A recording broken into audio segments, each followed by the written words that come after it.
Right, the clip from the film Armageddon from 1998. So people think, oh, Armageddon, yeah, the Bible, it's Megiddo Valley, the battle in Megiddo Valley. And I always say, look within. So the Megiddo Valley, yeah, as I walk in the valley in the shadow of death. So if you're in room 101, you've got the duality, and you're in the middle, 101. You are walking in the valley in the shadow of death. But I shall fear no evil, because your rod and staff, electromagnetic energy, will guide me. Right.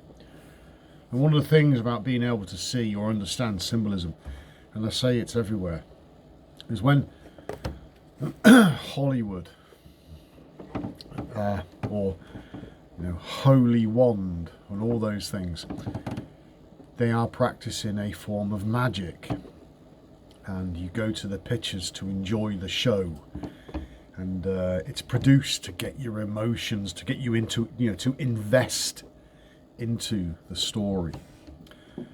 And I'm saying to you, invest in your own story. Turn that energy that you send out, turn it in. Now, a fool and their money is easily parted. So if your energy is always going out all over the place, all over the world, then you'll have little left for yourself. Okay, so it is a selfish endeavour. And the world tells you not to be selfish. I wonder why. Okay. Now, for those of you that, I've got relationships and things, you can still have a relationship and you can still enjoy all the fruits and all the trials and tribulations of those things. But when you turn it inwards, the relationship flourishes even more. Okay, in many surprising ways. But it's a struggle of the minds. Now, rather than fighting each other's minds, sort your own out. Right, so the little clip, and I captioned it, "You think you can see." Right. After this, I will do another video about discernment, and I will explain discernment and what it actually means, so that you can understand the processes, because people take things for face value and they think.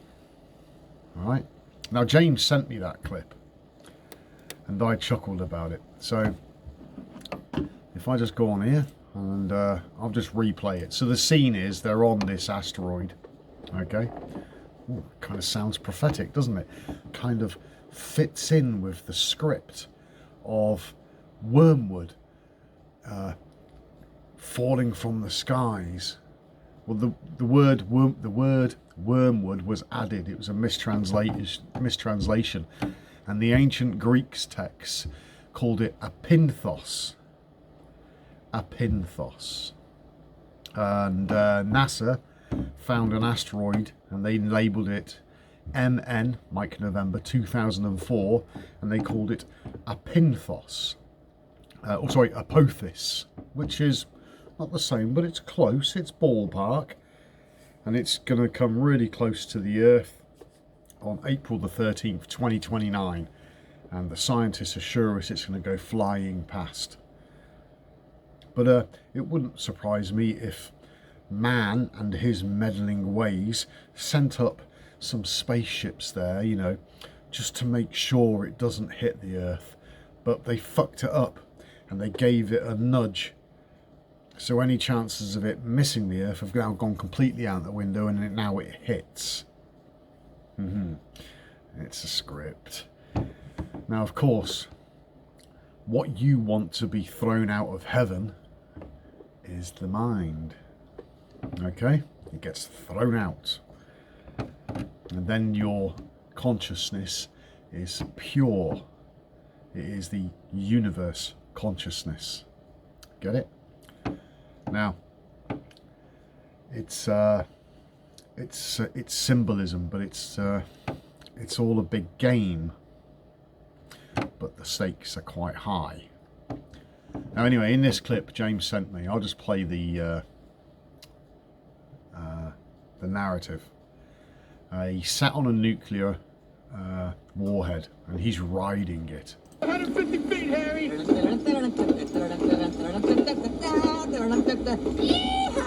Ride, cowboy! Yippee-yi-yo-ki-yay! Get up! Right. He's riding a nuclear weapon, so it's quite a humorous scene in the film.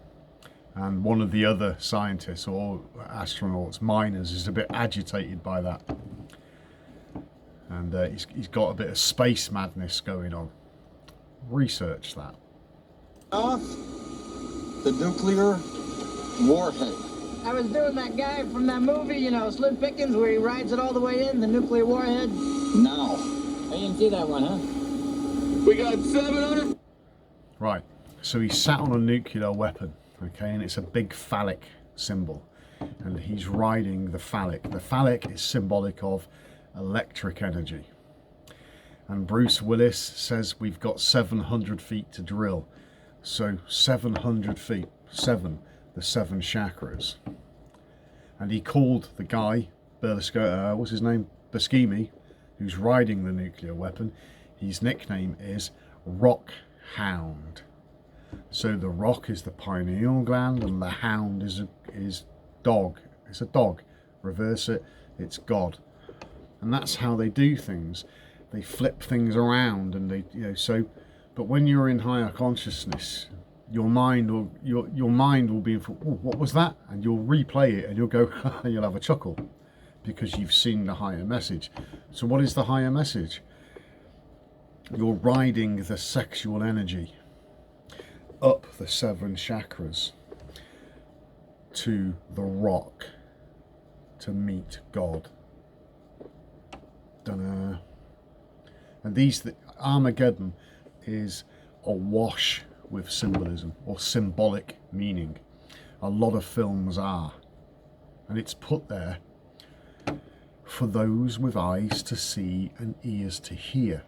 Now, the problem is when you start becoming aware of this consciousness, this higher consciousness working through you, you start looking at everything and you start looking for, oh, it's the Masons, and that's driven by fear. That's not how this works. You will get in your own way. Now that I titled the video, You Think You Can See. If you're using your mind to think all the time, to look for these clues all the time, nothing will be given. You just won't receive because your mind is in the way. The thinking's in the way. So, it's when you stop thinking, it's when the mind is behind you. Get behind me, Satan. Then you will start to see. Because only when a cup is empty can it be filled. But if the cup is full and you're studying everything all the time, your cup can't be filled. Do you see? So you'll have an intuition. You'll be, oh, what was that? And you'll go back and you'll listen again and you'll have a little chuckle. You know, so was it, you know, was it a synchronicity that James sent that to me during a conversation? James was making a little joke. You know, he wasn't, you know, it was just a little joke. But there are meanings there. So I explain it to James, and then James is like, I didn't see that. You know, so it's not a bad thing. It's teaching people. It's a teaching thing. Like I'm doing now, I'm trying to explain things to you. But you have to find your teacher within you. That's why I stress clean your house, meditate. When the student is ready, the master will appear. And it's a steady process. It takes 6 weeks or something like that for the skin to replace itself. The liver's like 3 months, and various other parts of the body take time to regenerate. So it's in a constant state of birth, life, death from a cellular level. Your brain takes something like a year, you know, to completely renew itself. Okay, so when it talks about New Jerusalem coming down from heaven, there's people that think New Jerusalem, this big golden cube with 12 floors, It's going to come down from heaven and land in Israel. It's just absurd. New Jerusalem is your brain. New Jerusalem descending from heaven, consciousness. You know, it's got 12 levels, the 12 cranial nerves. Okay, that's what these things are all about. I keep saying it. Turn it inwards. The treasure's in here. It's not out there. The symbolism's out there for those with eyes to see and ears to hear, to understand and respond. So they take that simple gnosis and they turn it into experience, which begets wisdom.